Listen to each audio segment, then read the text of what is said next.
Identidade diagnóstica. Por que estamos nos identificando mais com transtornos? Por Flávia Albuquerque e Luciano Ernesto Lobato. A identidade não é algo fixo, pois uma vez que experienciamos diversas condições ao decorrer de nossa vida, vivenciamos vários papéis.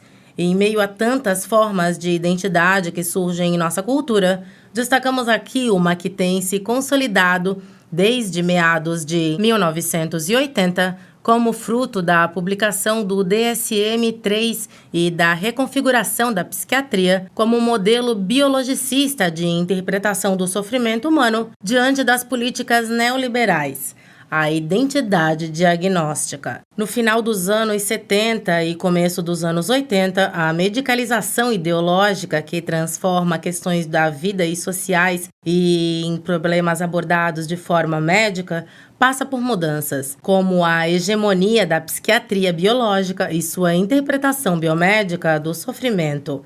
Passa a existir no neoliberalismo uma necessidade de glamorização do sofrimento mental e a naturalização das suas causas. Essa glamorização e naturalização acontecem por meio do reducionismo do sofrimento humano para a defesa do individual, como se o sofrer estivesse atrelado às disfunções cerebrais e aos desequilíbrios químicos.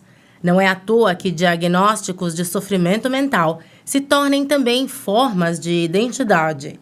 O diagnóstico de doença mental passa a validar o sofrimento emocional, não tendo mais a função explícita de excluir o diferente, como era na psiquiatria moderna do século XIX, mas sim de reconhecer socialmente o sofrimento. Além disso, quando novas formas de identidade são criadas, criam-se também mercados de consumo. Tanto os produtos psicotrópicos quanto psicológicos e psiquiatras, como mercadorias a serem vendidas, são cada vez mais consumidos. Dessa forma, atualmente, lutar por um diagnóstico acaba coincidindo com a luta por direitos. Nessa lógica, negar diagnósticos seria o equivalente a negar o sofrimento de um indivíduo e privar-lhe de direitos. À primeira vista, pode parecer que, com isso, há uma diminuição dos estigmas da doença mental. O doente mental passaria a ser visto não mais como associado com falhas morais, mas sim como vítima de uma doença de origem biológica que causa seu sofrimento. Apesar desse discurso aparentemente científico, não há evidências científicas que anormalidades biológicas para a grande maioria dos transtornos mentais descritos no DSM ou CID. Tais diagnósticos são meras construções sociais com um teor altamente ideológico. No entanto, mesmo com décadas de pesquisas demonstrando que o sofrimento emocional não tem anormalidades biológicas como condições necessárias ou suficientes, esse modelo biomédico se disseminou de forma conveniente para o neoliberalismo. Afinal, se a causa do sofrimento psicológico está dentro do indivíduo, não haveria motivos para fazer mudanças sociais, econômicas e políticas. O que precisaria de conserto seria o indivíduo, não a sociedade.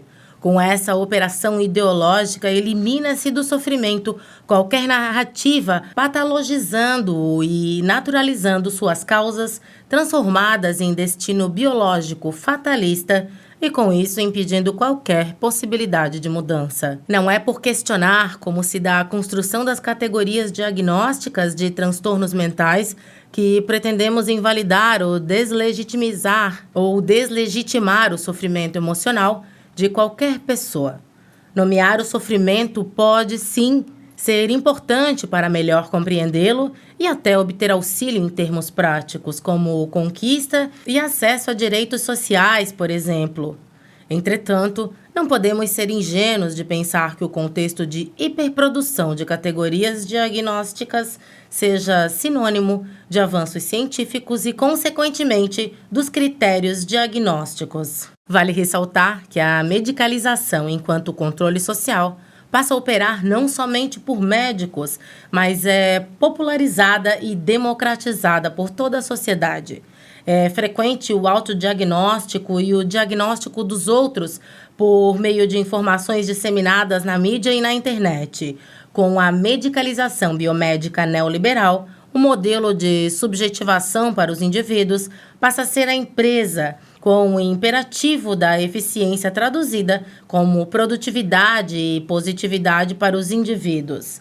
E o que se afasta disso é visto como inadequado, patológico. O normal passa a ser patológico justamente pela normalidade, enquanto alcance de ideais de desempenho e ausência de sofrimento, ser um ideal inalcançável. A grande armadilha da identidade diagnóstica é que o diagnóstico é encarado como se fosse um dado biológico, ao invés de construído histórica e socialmente. A reivindicação da identidade diagnóstica opera pela lógica do DSM, dividir para conquistar. Ao categorizar e catalogar o sofrimento emocional em centenas de transtornos, o diagnóstico identitário acaba deixando intactas as condições sociais neoliberais que causam o sofrimento. Se no curto prazo o diagnóstico conforta por aparentemente explicar o sofrimento do indivíduo e dar acesso a direitos, no longo prazo o diagnóstico acaba causando mais sofrimento, estigma, desempoderamento e manutenção do status quo. Ao mesmo tempo, a identidade diagnóstica como estratégia de obtenção de direitos coincide com a gestão da reputação, o que causa uma psicologização da política e, consequentemente, uma despolitização do sofrimento coletivo. Dessa forma, a ação política se esvazia na gestão da reputação, ao invés da consciência de classe e reflexão ética a articular a união e organização política. A afirmação da própria identidade causa uma separação entre diversos grupos diagnósticos. Concluindo, a massificação da saúde mental como um campo que se torna sinônimo de diagnosticar e tratar transtornos mentais nos dá pistas de como uma sociedade neoliberal coopta até mesmo lutas sociais para fins de mercado. E a questão é o que essa identidade diagnóstica acaba por ocultar. As problemáticas sociais que envolvem o sofrimento psíquico, como desigualdade social e desequilíbrios de poder, raça, gênero, precarização do trabalho, políticas públicas voltadas para a saúde, são mantidas intactas enquanto o foco da mudança é voltado para o próprio indivíduo que sofre. Flávia Albuquerque é psicóloga e mestra em educação pela Universidade Federal de Minas Gerais. Dedica-se aos estudos da patologização da vida e atualmente trabalha como psicóloga clínica e gerencia a página @despatologiza no Instagram.